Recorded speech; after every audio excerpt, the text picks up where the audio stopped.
Hey everyone, I have my microphone today, so hopefully it works. If you can't hear me, let me know in the comments. I am Dr. Stephanie Shuttler. I am a wildlife biologist, and this is my Facebook page, Fancy Scientist. And I do these question and answer sessions. I'm now doing them every other Wednesday at 12 o'clock Eastern Standard Time. So if you have a question about careers in wildlife biology, I've lately been answering a lot of career questions, but I'm also happy to answer questions about wildlife and about research and science. Whatever questions you have, just type them in the comments below.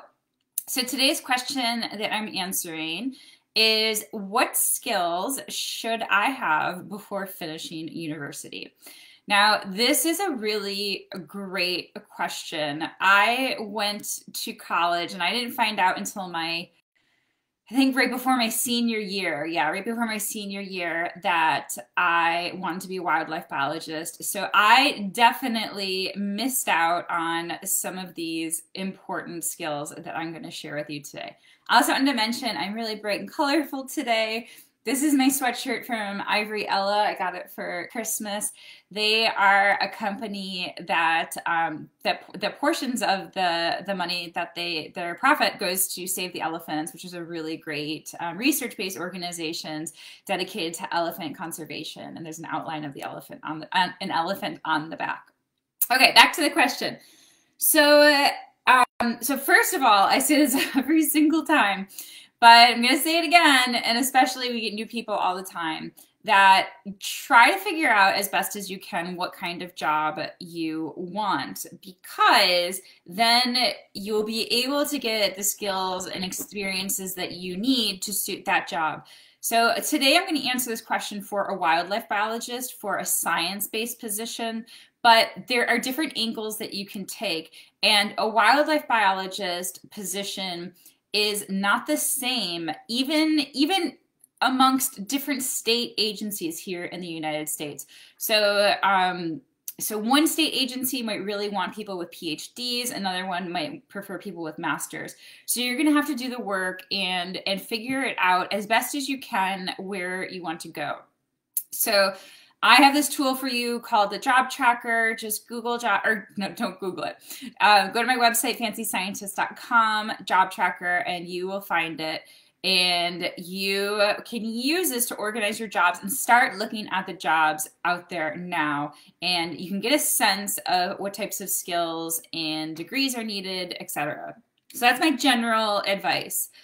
Other than that, because a lot of people make the mistake of thinking of wildlife biologist as a wildlife biologist and the skills easily transfer over, and that is not true. So more generally, if you don't know what you want to do, here are some good skills to get that will help you in most careers. Well, at least in the wildlife biology straight science route, so the research-based route. The first one is actually statistics.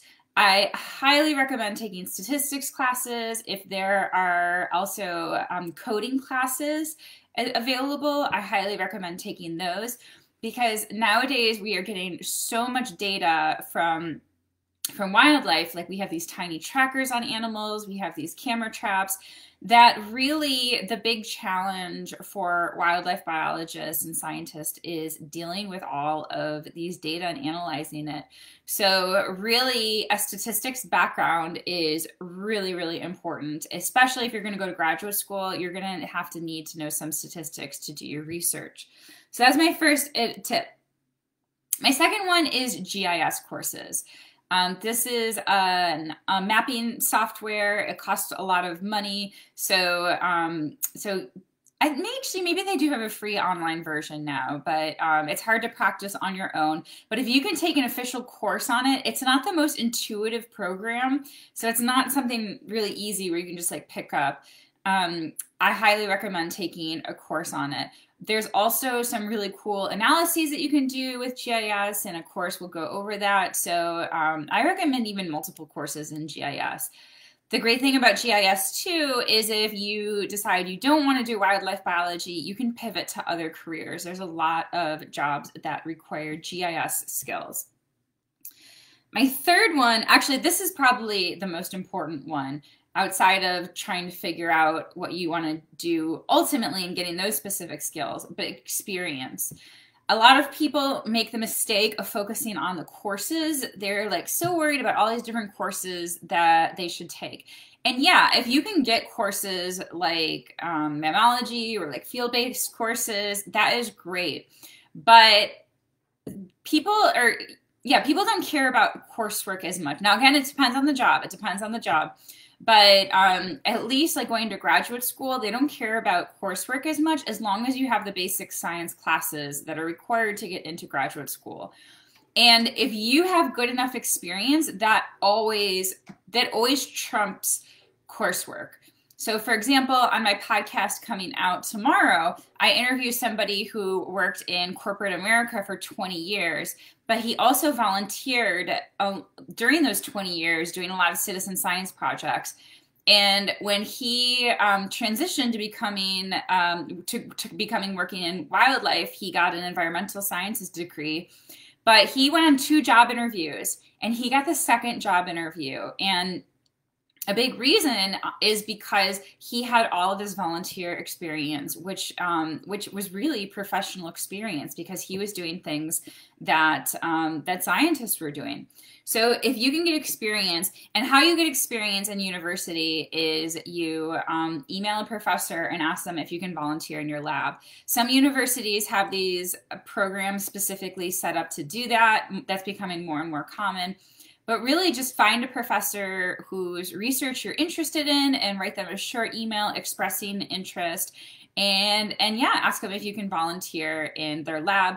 You might even be able to get paid for it. There are some work-study programs, and you should at the very least get college credit for it. But that's actually the thing I recommend most. And the last thing I want to recommend is get botany. I know this sounds strange for wildlife, but actually a lot of wildlife jobs involve vegetation and not animals because you are maybe assessing habitat to see how suitable it is for endangered species. So you're not necessarily looking at the wildlife itself. But if you are at all interested in jobs in the federal government, make sure you get botany. I think you need 9 hours of it, which I think is 1 class and lab work. Because even though I have a PhD, I do not qualify for some jobs in the federal government because I do not have a botany class. So just get that class done. And it'll help you with jobs too. There's a lot of jobs that ask you for plant ID skills. There's a lot of birds flying around my windows. I keep looking at them. We actually have a red-tailed hawk building a nest, or the nest is built in our backyard. So that's really exciting. I got my binoculars right here. So yeah, those are my major things: stats, GIS, experience working in a lab or with a graduate student, botany, and then start using the job tracker to see if you can figure out what jobs you are most interested in, and then you can get the courses you need specific for that job. So if you're interested in science writing at all, you might want to take a journalism class. There might even be science writing classes.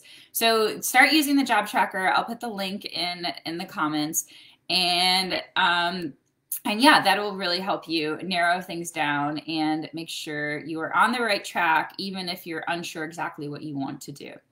So thanks, guys. I'll be here again in 2 weeks. I don't know what that date is, but if you have questions, again, you can post it here. You can also join my Facebook group, Getting a Job in Wildlife Biology, and post questions there. I am more than happy to answer them. Bye. Have a great hump day.